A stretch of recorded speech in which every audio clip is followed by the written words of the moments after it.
Hello everybody. It's been a while since I posted something, but that'll be changing starting this month with Spooktober videos and streams. Anyway, in this video, I'll be talking about They Hunger Chapter 1. This is the first part, and in the coming days I'll be covering Chapter 2 and 3 along with some other horror mods and games. If you have any suggestions for horror mods, leave them in the comments and I'll check them out.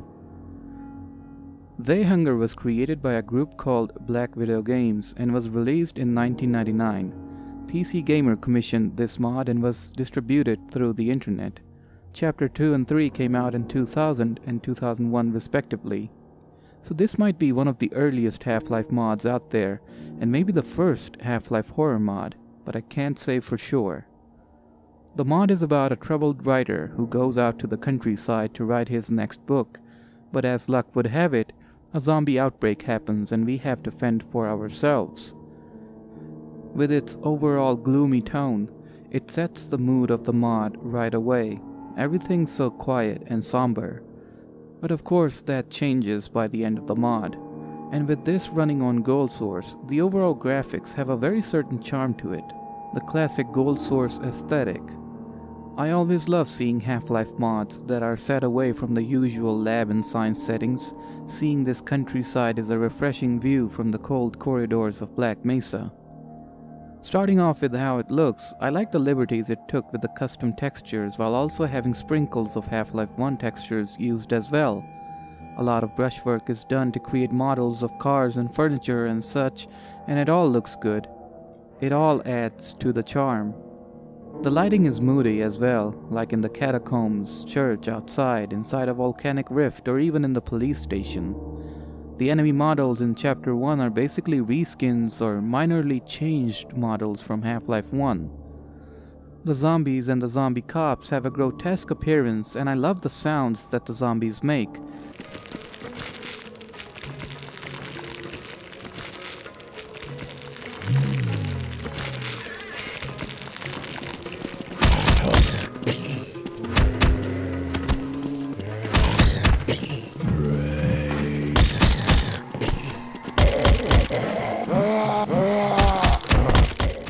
There isn't a lot of music apart from the intro, but there is certainly a lot of sound effects used to create atmosphere in the mod.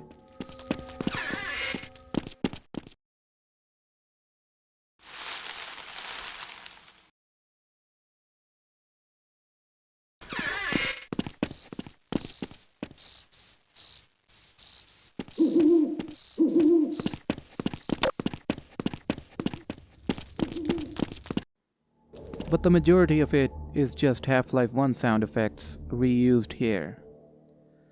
Then if we talk about how it plays, it's quite simple actually. To be honest, the tone of the mod isn't that serious. It might be gloomy, but it shouldn't be taken serious. I feel like it's a homage to old 80s horror flicks with zombies and monsters. And with that, it's basically like a fun roller coaster ride rather than something you would use your mind for. At the start, you just have the umbrella, taking the place of the crowbar. It's a solid melee weapon and can down zombies easily. Right afterwards, you get the pistol, which is a reskinned Half-Life 1 pistol that also has a silencer on it. Then there's also a shotgun which resembles the Team Fortress Classic shotgun, a sniper rifle from TFC, the revolver, an SMG, and of course some dynamite. Now there's a few flaws with how the levels are laid out. I'll list out a couple. First, the zombies are totally useless in open areas. I can just slip past them without taking a hit. Maybe having some sort of obstacle in these huge areas would have been nice to trap the player so we'd have no choice but to fight back. Then there's the part where enemy cops are hidden behind trees or corners. You can't see them when approaching the area, so they always have the first jump on you. And this part. Oh boy. In this part, you're in the water without any cover, and the cops are shooting at you from 3 directions. Had it not been for the sniper, I would have never cleared this area. But thankfully, that's most of the problems in Chapter 1. It does not have that where the hell do I have to go kind of problem that some other horror mods have. As for the story, Chapter 1 takes you through a variety of sceneries. It starts off from the catacombs, then there's a lot of outdoor areas, a swamp, tunnels, a volcanic rift, more tunnels, outdoor areas, and a train ride. Yeah, we ride a train like on a rail. And I love the scene before you get on the train.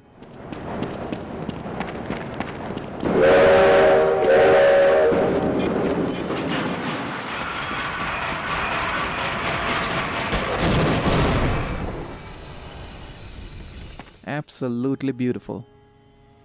Then there's a dam where you have to open a gate to let the train pass through. And finally, the town itself. Now in the dam area, there's a cutscene that plays out for too long. You can actually drown yourself while trying to watch this cutscene.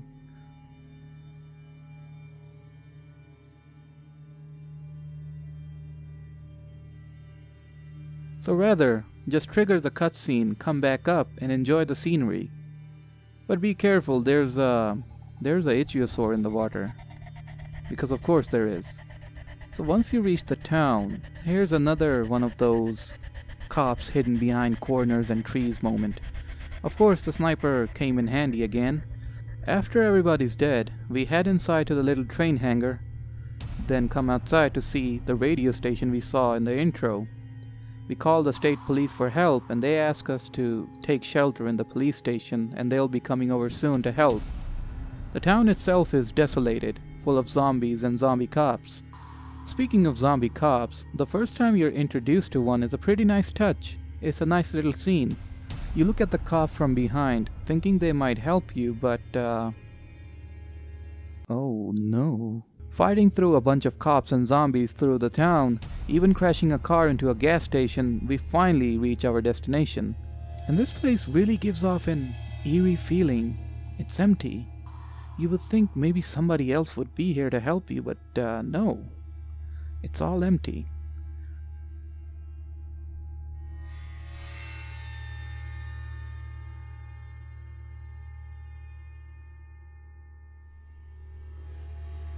We go to the second floor and get knocked out, and that's when you see the villain, the evil sheriff.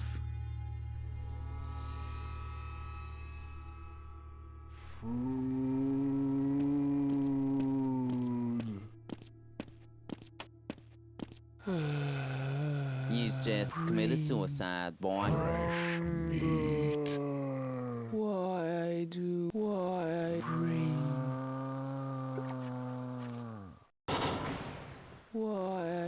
Chapter 1 ends with us in a jail cell, looking at the zombie cops eating other people, even shooting them in cold blood, or just slicing them in half, but that's off screen. The chapter ends in a menacingly way, with one of the cops coming towards our cell to do God knows what. They Hunger Chapter 1 is a great start for this mod. Chapter 2 and 3 are more banking on the action side of things, but those are still considered horror as well. And I'll be covering those, like I said before, in a future video, or videos. Again, if you have any suggestions for horror mod or games, let me know in the comments and I'll do a little video on those as well. But anyway, this is quite a memorable experience, but I don't know why people don't talk about it much. Do people think it's a bad mod? It's not bad. I like it. This is the first mod I ever played back when I bought a bootleg Half-Life 1 CD almost 20 years ago. And seeing the outdoors, the catacombs, all these places left a mark on me. And I remembered it ever since. So things get heated up in Chapter 2 and 3, and I'll talk about them very soon. So I hope you enjoyed this video. Thank you for watching.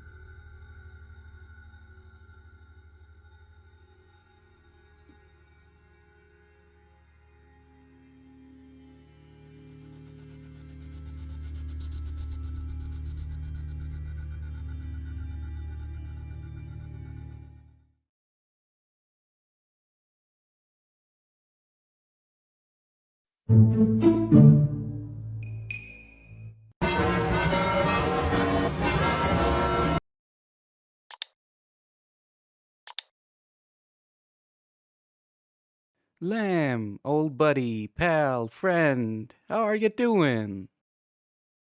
So I was I'm good. wondering if you want to do a They Hunger Part 2 video with me, I could use your help on that.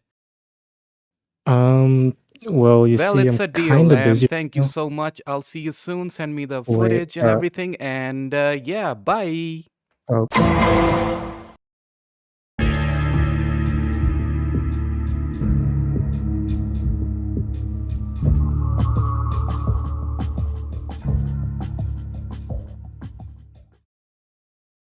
In this video, Lamwarp and I will be looking at They Hunger 2, Rest in Pieces, sequel to the Half-Life horror mod They Hunger, which was released in 1999.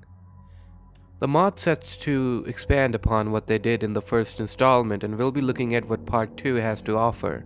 First off, let's take a look at the gameplay. The gameplay is pretty good, and still is, even though it's from 1999. The game plays, get it? Just like normal Half-Life, nothing really different about it. The weapons especially feel nice. You have the reskinned Half-Life weapons like the shotgun, but also some new ones which add some dynamic. Besides the crowbar, umbrella, you also have the wrench, which can attack faster, which can be useful at times, and the shovel, which I don't actually know what's different about it, but it's there.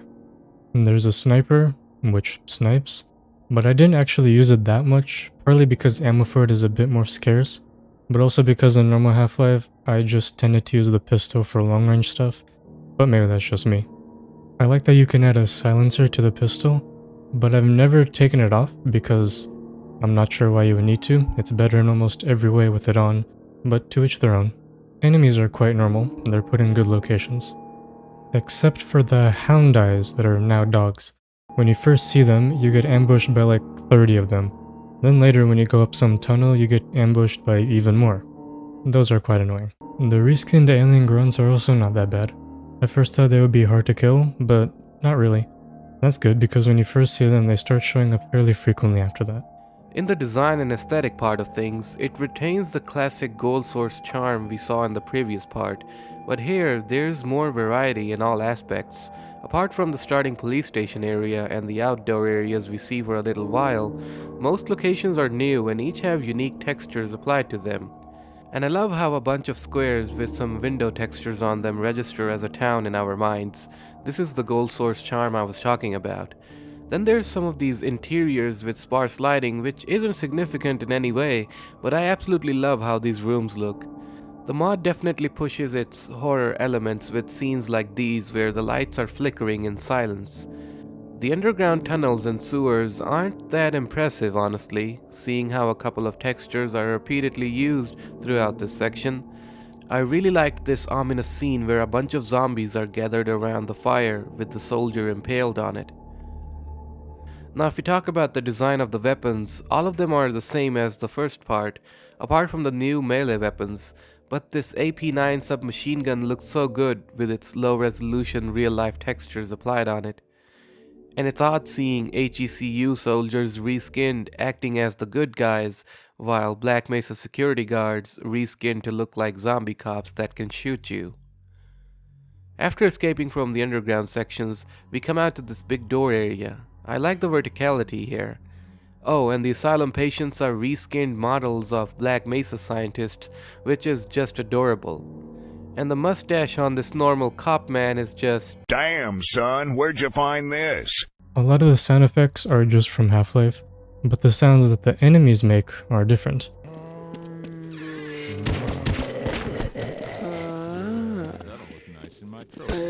The headcrabs can talk.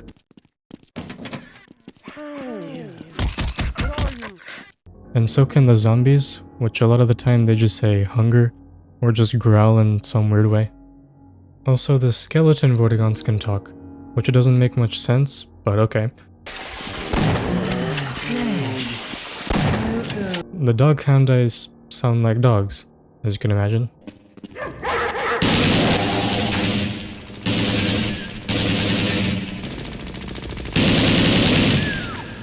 Along with the sound effects, there's not much music in the mod.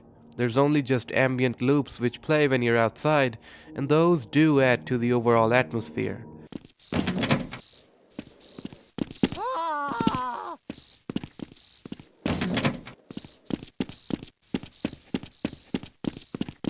I really wish there was some dark or sinister music in the house or in the lab, which would have made those parts even better. But most of the mod is silent in the music aspect, and in a weird way, it does create its own mood with just your footsteps and the deafening silence. Continuing on the aesthetic side, I absolutely love this asylum/mansion area. The atmosphere, the lighting, the textures. It's all just so melancholic and somber. Maybe it's just me, but when I played this way back in the day as a little kid, this area genuinely spooked me because I always felt something's gonna burst out of somewhere and is gonna get me. But it never happens. And I must really commend the fact that this whole area does nothing special in terms of its design. Like, it's so basic, yet feels so remarkably eerie to go through. That is until the snarks ambush you in the bedroom, Jesus Christ. We also meet a reskinned Gordon Freeman here. After that, we find a laboratory in the underground caverns, and again, dirty and dark colored textures along with rare instances of light sources make this whole area feel sinister. There's blood and organs in the lab with the heads of the mod developers in the water tank. Huge wooden doors mixed in with ice-cold chambers does give this whole place a personality. The whole experiment room gives off a boss battle vibe, and one fluorescent light source sends off shivering cold light into this room. This part of the asylum makes you feel like you're playing Office Complex from Half-Life 1, but it's different in a very strange way. Like, if you glance at it quickly, you'll feel you're playing Office Complex, but taking a closer look makes you realize how different this place is. All of the office rooms are very well decorated with props made with brushes and texture work that fits right in. The design in the last half of the mod feels like an amalgamation of what we've seen so far. A lot of textures are reused, and it makes for a twisted vision for what should be in an asylum. There's quite a lot of places within this asylum, and I'm glad they didn't just copy-paste everything. Instead, they made each room and area somewhat unique. The story, though, is unique. It's good at some parts, but not in others. Here's a little summary. At the end of part 1, you get put in jail by the zombie sheriff. Then at the beginning of part 2, it seems like your fate is sealed, right? But surprise, some guy blows up the wall, letting you escape. Now this guy you've never seen before, and you'll never see him again. That's a bit weird, but that's fine. Basically, if you never existed, part 2 would have never happened. But once you escape, you go through a town that happens to have a little bit of fire. But unfortunately, either because of the fire, or because the city is so poorly maintained, the ground breaks below you, so now you're in the sewers. Once you spend a good amount of time there, you finally go back out, through some facility, and then make it outside, which I really like the look of, honestly. You go through a tunnel that's just carved out of a giant cliff, and you spot the first glimpse of some actual plot. The sheriff and some doctors seem to be working on some experiment. You find your way to some giant house, I assume. You ring the doorbell, and you hear someone open it, and then run away. And you never find out who they are. As you explore, you find some guy named Alfred, who is Dr. Franklin's assistant, and he opens the door to the underground cave of the house, which is where Dr. Franklin is doing something sus. As you go through the underground lab, you find the sheriff and doctor again, and when they finish their usual villain speech, they release their experiment, aka the reskinned alien grunts. Then as you try to fight your way out of the lab, an explosion happens, and you're dead. Ha, just kidding. When you get out of the underground part, the house is now filled with zombies and reskinned alien grunts. You also happen to meet some skeleton vortigons, which technically shouldn't be able to move, but this is a game, so rules don't apply. When you get out of the house, now with mild PTSD, you go through what I think is a prison, also filled with the same enemies you've seen so far. But another fire happens, so you try to escape. But just as you escape, you let out the oil in a giant oil tank, which just so happens to touch some fire, and kaboom, part 2 ends. So yeah, that's the story. It's an alright one, I'd say. You have the plot with the sheriff and the scientist, but it's also padded out a bit, like having to go through every corridor of the house just to get out. And there were a few times I'd get lost, again in the house or the prison, so either that's a slight problem or my sense of direction is completely screwed, which is looking more and more likely by the day. There's also puzzles, but they're relatively easy. Except for this one in the sewer, where you have to shoot the arm holding one of the boxes. That took me forever to figure out. In general though, I like the mod. It can get a bit tedious at times, but when something new happens, it's definitely worth it. And it's definitely something different from the usual Half-Life mods that take place in Black Mesa. And that's the thing. This mod not taking place in or being related to Black Mesa is the reason why it still stands out 20 years later. It goes all in with its originality, find clever ways of recycling Half-Life assets, and presents a story that might not be Oscar-worthy, but it definitely is interesting. So I hope you enjoyed this video. A big thanks to LambWarp for doing this review with me. Do consider checking out Lamb's channel and subscribing to him.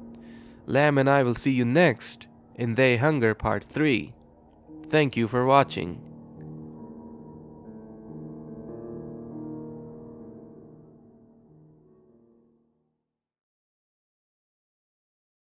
Hey Rad, I did what you asked me to do.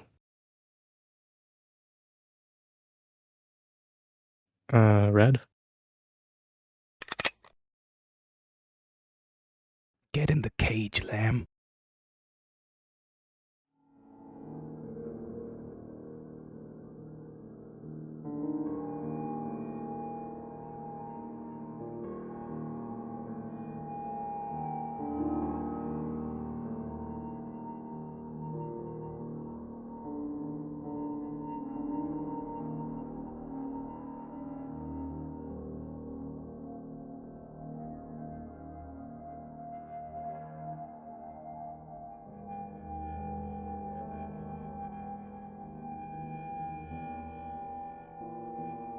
Damn, son.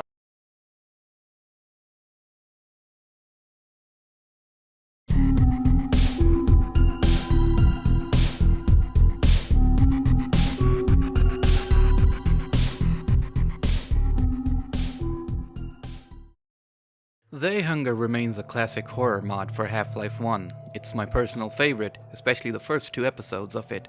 But today, we'll be reviewing They Hunger Episode 3, the finale. While Episode 1 was more horror and Episode 2 introduced some action into the mix, Episode 3 tends to go all out. While it has some high points, it does have some low points that make it less stellar than the first 2. They Hunger Episode 3 was released in 2001 and it was developed by Black Widow Games, a small team of developers who specialized in making Quake and Half-Life mods in the 90s.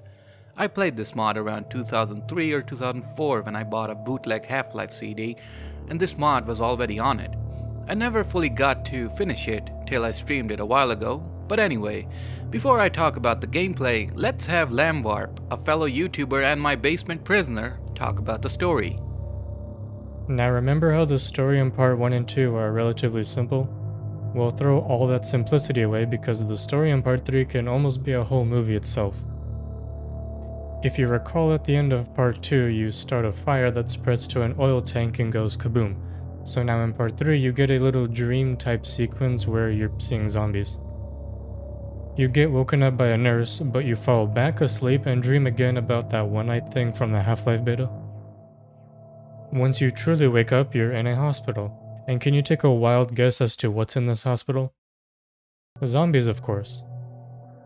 You grab a gun and get out that hospital. You go through the sewers and you make it out to a forest kind of place. You keep going while meeting the same enemies from part 2. Along the way, you go through a small farm with these damn chickens. You keep walking for what feels like 20 minutes, seeing some beat up houses and what looks to be like Stonehenge? Odd. You go through a pipe just to end up back at the prison where the oil tank blew up. You go back through it until you get to the train yard that it has. You go in some box to get some ammo, only to get locked up like a fool by the sheriff. You get transported by those bulls back to Stonehenge to see the sheriff and some zombies do some cult stuff. I don't know what they're doing. Good news though, they get interrupted by the army coming in, but the army wants to kill you as well, so you don't get a break. You now go back the way you came from, but instead go to this other train yard. You go in one of the train carts, only to get trapped again as the train goes, lol. When the train stops, you get out and realize you're back at the prison. Again. You do meet another sheriff though, who is actually friendly this time. All he needs you to do is go a long ways back to turn on the flight control system for a helicopter that this place apparently has. So while you're doing that, through the window you see the sheriff and the doctor talking again. The doctor, though, didn't make it out of the prison when you blew it up, and turns out to be some big cyborg thing now, like what the fuck. He catches you peeking though, so sounds the alarm. Just in time though, because you find the thing you were supposed to turn on, and the good sheriff starts up the helicopter. The doctor doesn't want you to escape though, so you have to fight him, while you can barely aim at him because you're in a helicopter. You kill him though, and you and the sheriff fly away into the night and safely escape. Or do you? No, of course you don't. You get targeted by some parachute people, and the bad sheriff who has his own helicopter. Now it's just one big fight in the air as he slowly chips away at your helicopter. Good news though, you take him down first, and you fly away into the night. Like actually this time. There you have it, the story of They Hunger. Very different from part 1 and 2. Part 3 seems to be more action than horror, which I don't mind, but then again this was at first a horror mod. Piggybacking off of what Lamb said, Episode 3 is definitely more action than horror. While it not might be a bad thing on its own, Episode 1 and 2, especially 1, puts up this standard of horror that unfortunately Episode 3 fails to match. While there is definitely a lot of horror and gruesome moments in the mod, like hearing a literal baby get eaten by a zombie nurse, or seeing people burnt alive in the fire chamber, it feels these moments are far and few in between for them to make a proper impact. One of the best moments in the mod is when you keep hearing a strange animal noise while walking through the forest. Later on, you see a skull of a bull on the ground. Then you pass through this bullpen in the village. It all sets up for a surprise that is very well pulled off, and a goddamn bull charges at you out of nowhere. The first time I saw this thing, I was terrified. Its appearance and its grisly sounding audio made me very jumpy.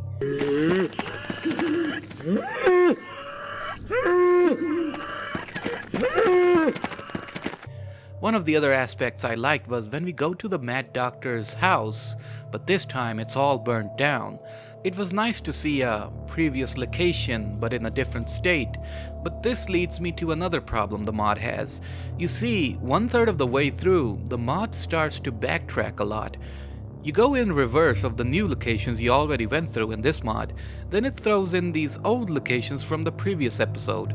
While I like the new locations, there's a certain lack of them that makes the locales feel uninteresting or repetitive.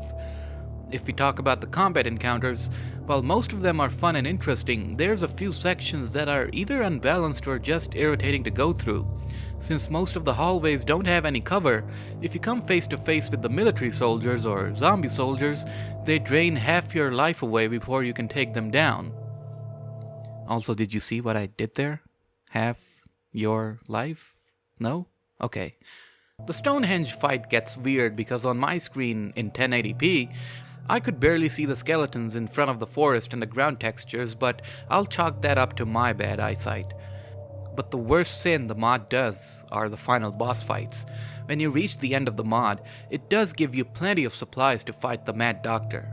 If you don't have the perfect aim, the Doctor's beehive weapon will keep draining your health while you try to balance yourself on the shaky helicopter and take you down. While this fight isn't too difficult, the fight right after this with the sheriff is totally bonkers. In my playthrough, I was only left with 7 health and barely any ammo. I had no choice but to go into God mode and do this part because the incoming soldiers on the parachutes are very difficult to kill, and then the sheriff's helicopter has an insane amount of health. If you're lacking in either health or ammo after the Mad Doctor fight, it's impossible to go through this without cheating. What I did like was the inclusion of new enemies though, the chicken, the bull, the tiny skeletons, and the military. Fighting them was enjoyable and killing a zombie chicken was hilarious. Now let's talk about the audio side of things in the mod. Almost all the audio in this mod is just about the same as it was in part 1 and 2. The only other background sounds are only triggered at certain times. The most notable one is the baby you can hear crying at the very beginning.